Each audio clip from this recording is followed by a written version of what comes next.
سب سے پہلے علی زمان کو اور پشاور ہائی کورٹ بار کی الیکشن جیتنے پہ آپ کی ڈسٹرکٹ بار کی الیکشن جیتنے پہ آپ کی اور آپ کی ٹیم کو مبارک دیتا ہوں، اور میں امید رکھتا ہوں کہ جو 14 مئی کو ہائی کورٹ بار ایسوسیشن کا الیکشن ہوگا اس میں آپ پوری طرح شرکت کریں گے اور انشاءاللہ اسی طرح جیتیں گے جس طرح آپ نے پشاور ڈسٹرکٹ بار کی الیکشن جیتی۔ دیکھیں، میں آپ کے خاص میں نے درخواست کی کہ آج میں اپنی وکیلوں کو ملوں، اور اس کی وجہ ہے کہ جو پاکستان موومنٹ کے نظریاتی لیڈر تھے وہ علامہ اقبال تھے، وہ بھی وکیل تھے، اور جنہوں نے وہ موومنٹ لیڈ کی میرے لیڈر قائد اعظم وہ بھی وکیل تھے۔ تو وکیلوں کی اس وقت اس ملک کو بہت ضرورت ہے۔ جو وکلا کمیونٹی ہے پاکستان کی، شاید کبھی بھی ملک کو اتنی ضرورت نہ پڑے جتنی آج آپ کی ضرورت ہے، کیونکہ ایک تو یہ کیس ہم نے عوام کے اندر لڑنا ہے سڑکوں کے اوپر، اور دوسرا ہم نے عدالتوں میں لڑنا ہے۔ یہ جو سپریم کورٹ بار ایسوسیشن کی جو میں نے عدالت میں ان کی جو پرفارمنس دیکھی، جس طرح انہوں نے ایک سازش کا پورا حصہ بنا، اس کی پوری سپورٹ کی جا کے سپریم کورٹ میں، یعنی مجھے اتنا افسوس ہوا دیکھ کے کہ کسی کو بھی اگر پتہ تھا کہ یہ باہر سے سازش ہو رہی ہے اور یہ کس طرح ہمارے میر جعفر اور میر صادق نے مل کے ایک الیکٹڈ گورنمنٹ کو گرانے کی کوشش ہو رہی تھی، تو کم از کم وکلا کو تو سب سے زیادہ شعور ہونا چاہیے تھا۔ لیکن سپریم کورٹ بار ایسوسیشن کی جو عدالت میں کھڑے ہو کے، وہ تو اس طرح تھا کہ وہ نون لیگ کا کوئی ایک حصہ ہے، عہدیدار ہے، اور بڑی مجھے افسوس ہوا کہ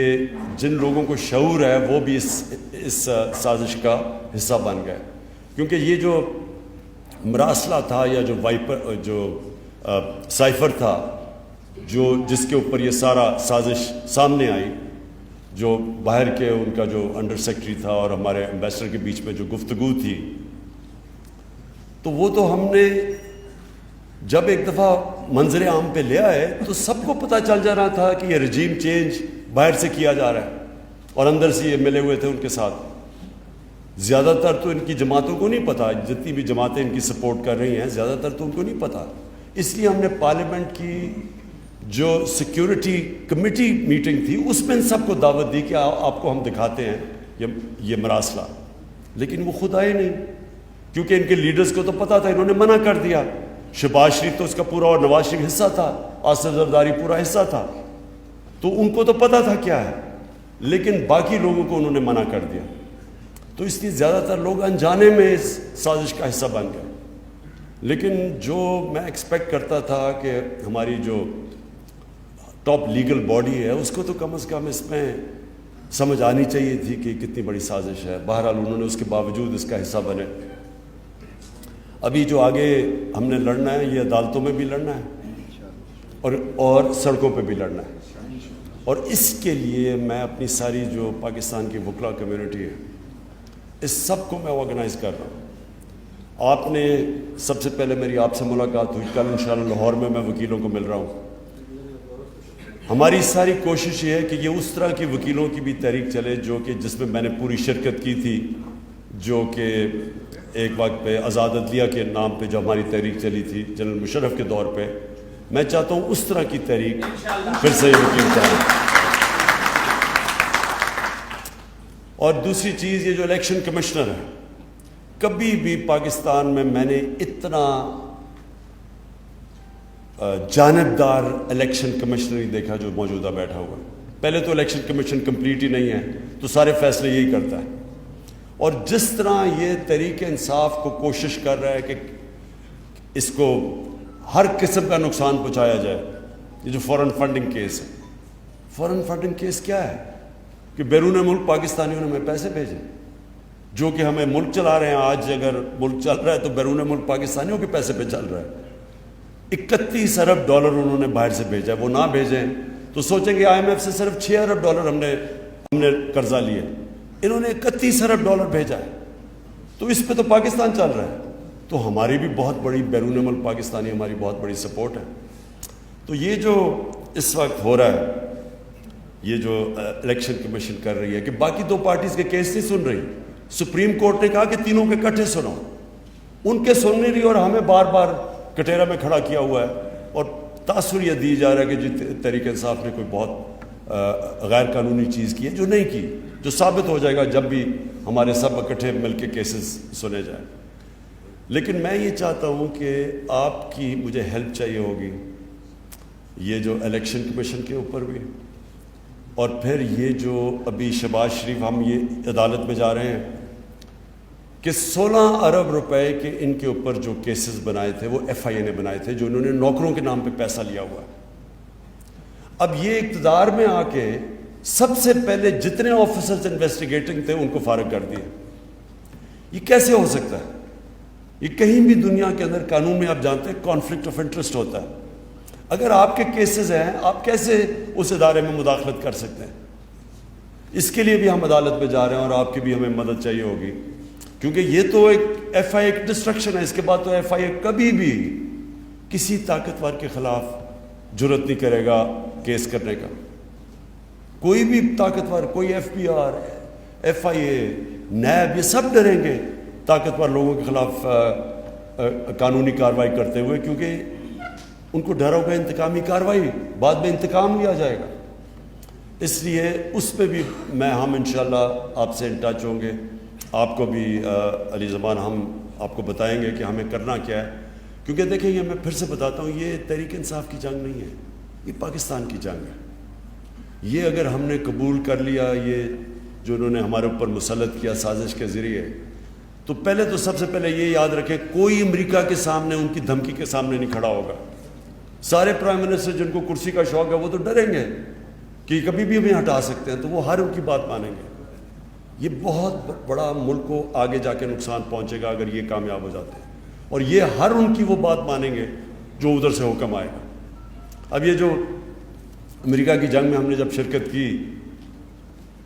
تو کیا ہوا تھا؟ مشرف کو دھمکی آئی تھی باہر سے، اس نے ایک دھمکی دی کہ ہم تمہیں انگریزی میں we will bomb you into stone age, ان کا ایک رچرڈ آرمسٹیج تھا، اس نے ایک دھمکی دی، ہم ان کی جنگ میں چلے گئے جس میں ہمارا لینا دینا کوئی نہیں تھا، 80,000 پاکستانی اس میں جانے کھو بیٹھے، سارا قبائلی علاقہ ہمارا تباہ ہو گیا۔ پتہ نہیں 35 لاکھ لوگوں نے نقل مکانی کی، سوات میں جو ہوا 40 لاکھ ادھر سے نقل مکانی کی، تو وہ سارا کچھ ہوا کیوں؟ کیونکہ ہمارا جو سربراہ تھا وہ پریشر نہیں لے سکا، ایک دھمکی میں گھٹنے ٹیک دیے۔ تو ابھی بھی دھمکی ہے، ابھی بھی انہوں نے کہا کہ یہ چاہتے تھے کہ یہاں بیسز ہوں افغانستان کے اوپر ڈرون اٹیکس کے لیے۔ تو جو ایک دفعہ ہم نے یہ اپنے ملک کو تباہ کر چکے ہیں، ہم کیوں ان کی جنگ میں پھر سے شامل ہوں؟ اور پھر ان کی یہ بھی کوشش ہے کہ جو وہ کہیں ہم کریں۔ اب روس سے ہمیں 30% کم قیمت پہ تیل مل رہا تھا، 30% کم پہ گندم مل رہی تھی، ہم نے اس وقت 20 لاکھ ٹن گندم امپورٹ کرنی ہے، روس سے 30% کم قیمت پہ مل رہی تھی۔ آگے گیس کا پرانا کانٹریکٹ چل رہا ہے جو ہم سائن کریں کیونکہ ان کے پاس گیس بڑی سستی ہے، تو وہ ادھر سے حکم کرتے ہیں کہ جی آپ یہ نہیں کر سکتے۔ ہندوستان کو انہوں نے کہا، آگے ہندوستان ان کا اسٹریٹجک الایا، پھر بھی انہوں نے ریفیوز کر دیا کہ ہماری جی انڈیپینڈنٹ فارن پالیسی، اور ہم جو نہ 3 میں نہ 13 میں ہمیں دھمکیاں دے رہے ہیں۔ اور یہ جو آپ اوپر اب انہوں نے پتلے بٹھا دیے ہیں، کیونکہ ان کی اربوں ڈالر باہر پڑے ہوئے ہیں ان سارے خاندانوں کے، یہ کبھی بھی ان کے سامنے نہیں کھڑے ہوں گے، کیونکہ وہ جو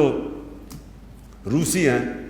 جو روسی بڑے بڑے بزنس مین جن کو اولیگارکس کہتے ہیں، ان کے سب کے ضبط کر رہے ہیں پیسے اب، جو مغربی بینکوں میں پڑے ہوئے ہیں یا آف شور اکاؤنٹس میں پڑے ہوئے ہیں یا ان کی جائیدادیں ہیں، تو ان کو بھی یہی ڈر لگا ہوا ہے کہ یہ ناجائز پیسہ ہے، یہ کبھی ثابت ہی نہیں کر سکتے کہ پیسہ آیا کدھر سے، تو اس لیے کبھی سٹینڈ نہیں لیں گے، اس لیے ان کو لے کے آئے ہیں۔ اپنے ملک میں ایک آدمی، کوئی بھی آدمی ضمانت پہ ہو کرپشن پہ، اس کو کوئی نوکری، چپڑاسی کی نوکری نہیں مل سکتی اس ملک میں، اور ہمارے اوپر پرائم منسٹر اور ساری کیبنٹ تھوپ دی ہے۔ تو میں آپ سے آخر میں یہ کہنا چاہتا ہوں کہ دیکھیں مجھے اس وقت پاکستان کے وکیلوں کی ضرورت ہے. آپ نے سب نے میرے ساتھ چلنا ہے. اپنے ملک کی سید تختہ ایک بار بھی ہم نے جیتا ہے 20 سال. اچھا ندیم شاہ. اچھا ندیم ہے یا ندیم شاہ؟ ندیم شاہ. اچھا ندیم مبارک ہو آپ کو بھی تختہ بار ایسوسیشن کی جیتنے کی. اچھا 18 سال. میں یہ چاہتا ہوں کہ دیکھیں پہلے تو شرکت ضرور کریں ہر جگہ. اس وقت اپنی ہماری صحیح معنی میں منظم کریں اپنی وکلا تنظیموں کو, لیکن سارے اپنے ملک میں وکیلوں کو تیار کریں. جو ہمارے نئی بھی ہیں نا, جو دوسرے بھی ہیں, ان سے بھی بات چیت کریں, کیونکہ وہ بھی ان کو بھی خوف ہوگا کہ کرپٹ غلام امریکنوں کے غلاموں کے نیچے اپنا ملک کا ہم ان کے نیچے اگر ہم چلیں گے تو وہ سارے ملک کو نقصان ہے. تو اس لیے میں نے کہا تھا محمود خان کو اور شاہ فرمان کو کہ ضرور میری آج وکلا سے میٹنگ کروائیں, اور ہم تاکہ آگے یہ جو آنے والی تحریک چل رہی ہے اس میں آپ پوری طرح شرکت کریں, اور اسی طرح کی شرکت جس طرح آپ نے وہ بہت بڑی وکلا تحریک پہ کی تھی جو آزاد عدلیہ کے لیے. شکریہ.